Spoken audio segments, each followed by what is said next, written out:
Pag-usapan natin po yung 8 gamot na pag-iingatan ng senior. Okay? Medyo bawal. Pero hindi naman talaga totally bawal to.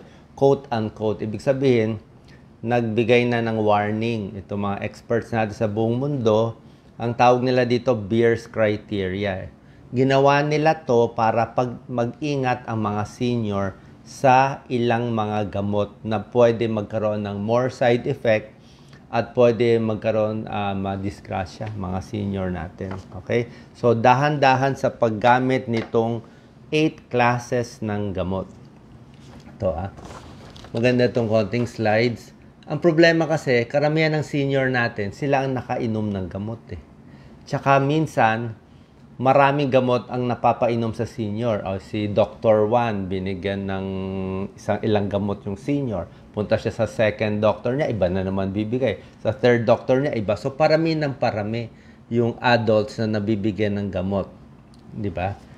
Tapos, actually, itong slides na to from Anthony Carpio, MD ng Carolinas Healthcare System. Maganda yung ginawa niya. Ito yung parang slides para mag-ingat ang mga senior. Pag nagkakaedad po kasi tayo, less water yung katawan natin. More fat.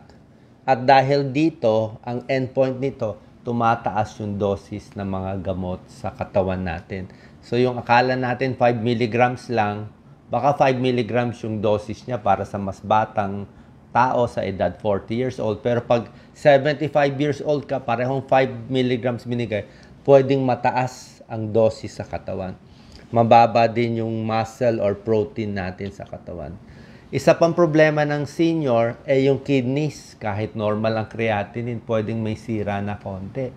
So, mas hindi na na-excrete na ilalabas yung mga gamot na naiinom natin. Pati yung liver, pwede may tama. Dyan naman na may metabolize at dyan nawawalang bisa yung mga gamot. So, pag may sira to, pwedeng mas mataas ang dosis, mas matagal yung epekto, parang naka-high dose, at mas nagkakaroon ng side effect. Diba? So, ano tong mga gamot na to? Actually, meron naman mga alternatives So, basically, 8 ito. 8 classes. Ito nga, pinapakita nila na marami nagkaka-side effect to. 1/3 ng bisita sa emergency room dahil dito sa mga gamot na to.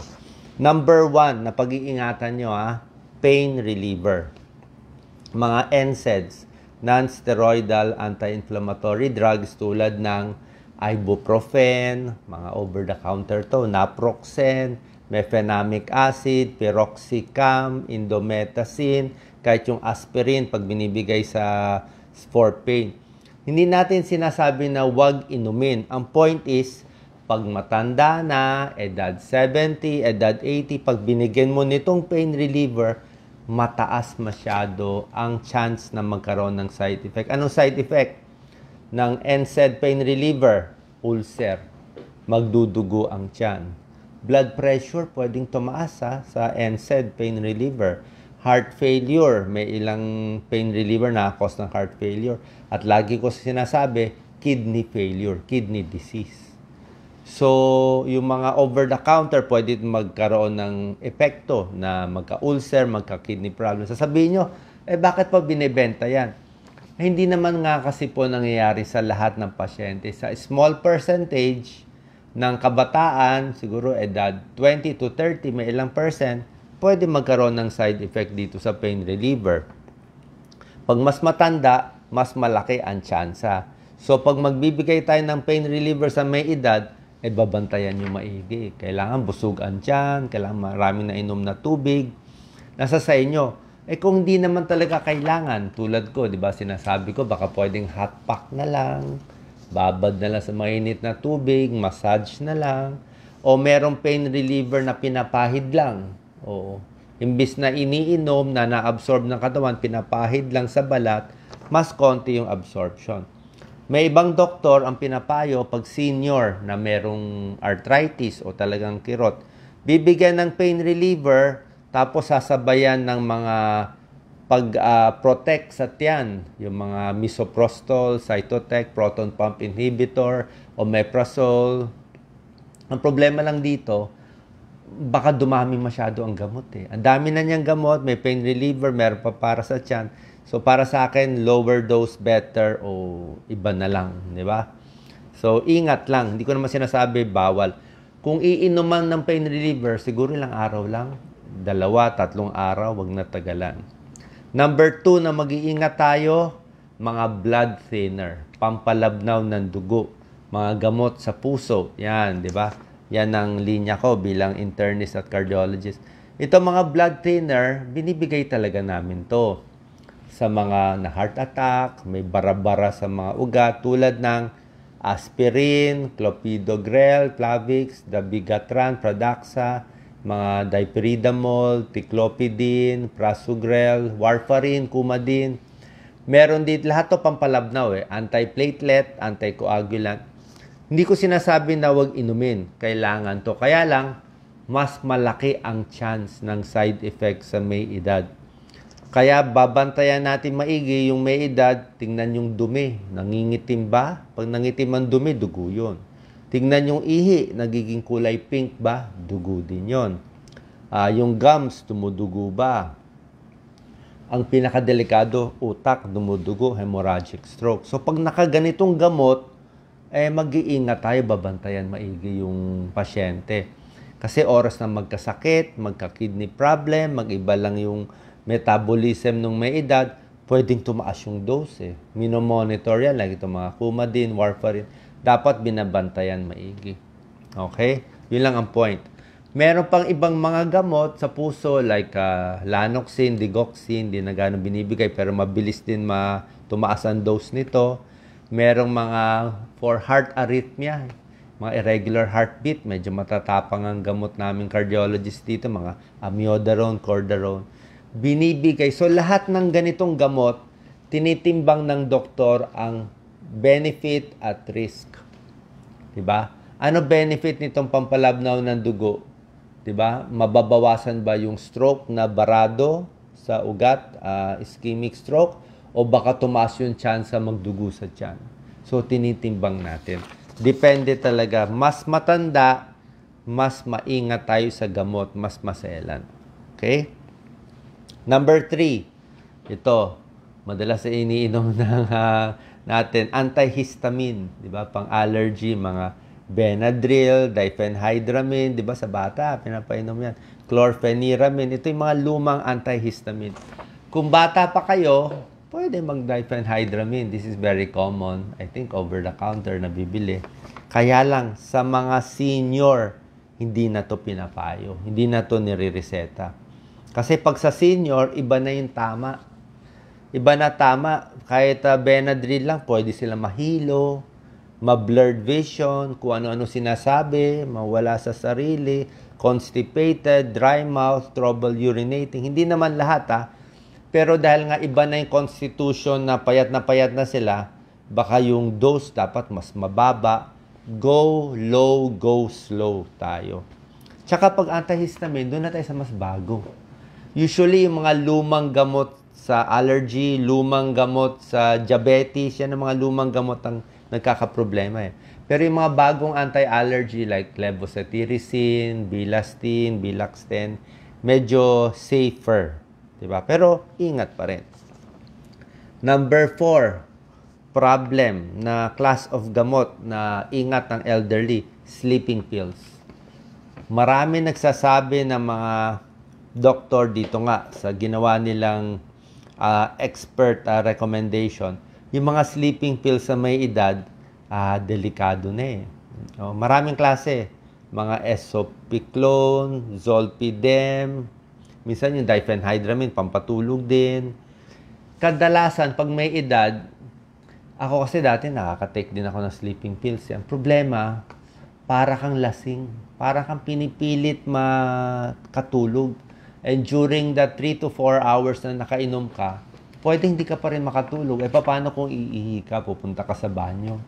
Diba? Groggy Parang delikado po Anong mga side effect? Confusion, ang dami nahuhulog, adverse event Kita mo, ito benzodiazepine 60% increase in falls nahuhulog Diphenhydramine, pang-allergy, ayan, no? Nahihilo din sila, oh. Delikado po. So, pag may edad na, siguro okay lang di makatulog.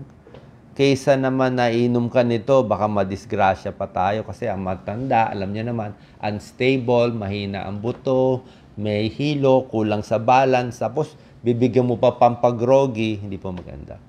Tsaka ang sleeping pills, dapat 1 week, 2 weeks lang at most. Humihina rin yung epekto. Okay? Number 5, mga benzodiazepine, yung mga pamparelax. Yung mga Sanor, yan, alprazolam, diazepam, Valium, Ativan. Marami yung pamparelax. Kung bata pa, ang pasyente binigyan mo ng pamparelax, marerelax siya para siyang kalmado. Pero ang may edad, yan, no? Benzodiazepine, sa matanda, minsan may paradoxical reaction.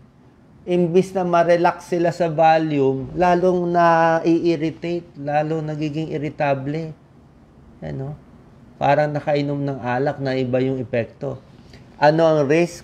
Tulad ng sinasabi ko sa inyo, yan, no? Fall, nahulog, na fracture, hindi makausap sa tao, delirio, nagde-delirium. Diba? Kasi nga, baka nga naha-high dose kasi nga mas payat, diba? Kahit normal ang creatinine, baka may sira na yung kidneys na hindi natin alam. Yan. Kaya mag-ingat po. Binibigay lang tong mga gamot na to kung talagang may indication. Let's say, nagkukonvulsion, alcohol withdrawal, sobrang nervyos, pwede naman. Pero titimbangin ninyo. Kahit yung mga opioids, yung mga meperidine, demerol, yan, yung mga gayang, marami silang gamot na binabanggit. Number 6, yung mga lumang gamot sa diabetes, pag-iingatan natin. Okay? Pag may edad kasi, ganito pa ang issue natin. Gusto natin controlled ang blood sugar nyo, di ba? Pag controlled ang blood sugar, hindi magkaka-kidney failure, mapoprotect yung mata, hindi ma-stroke, hindi mapuputol ang paa, di ba? Okay yan. Pag bata pa yung pasyente, siguro 60 o 50 and below, gusto mo blood sugar control. Let's say, dapat 100 lang milligrams per DL o 105 lang. Hemoglobin A1C, gusto mo mga 6, yan, mababa. Pero pag matanda na, above 60 years old, above 70 years old, ang target blood sugar natin, payag na sila sa mga 130 milligrams per DL na blood sugar, 140, pwede na. Hemoglobin A1C na 7, na minsan 7.5, pwede na. Ayaw lang natin na sobra taas yung sugar mo na hemoglobin A1C na 10 o yung fasting blood sugar mo na 250, sobra taas. Pero hindi kailangan sobra baba. Kasi pag sinobra baba mo yung sa gamot or sa insulin, ayan, no, ang dami nag-hypoglycemia. Pag bumagsak na overshoot mo ang blood sugar, hypoglycemia, confused, shaky, sweaty, hungry, manginginig, makocomatose pa. Diba? Yung mga lumang gamot sa diabetes, masyado matatapang eh. Itong mga chlorpropamide, hindi na gano'ng binibigay, diabetes, glyburide, hindi na gano'ng binibigay. So, yung mga long-acting, medyo hindi na binibigay. Tapos, kahit sa insulin, kailangan yan ng ilang pasyente, pero dapat saktong-sakto lang. Bantay na bantay sa may edad. Okay? Alam nyo naman, pag bata, nagka-side effect, kakayanin eh. Pero pag may edad, medyo mahirap. Muscle relaxant, number 7. Naresetahan na ba kayo muscle relaxant? Doc Lisa, sorry. Minsan nabibigyan niya, masakit ang muscle natin tulad ng baclofen at iba pa.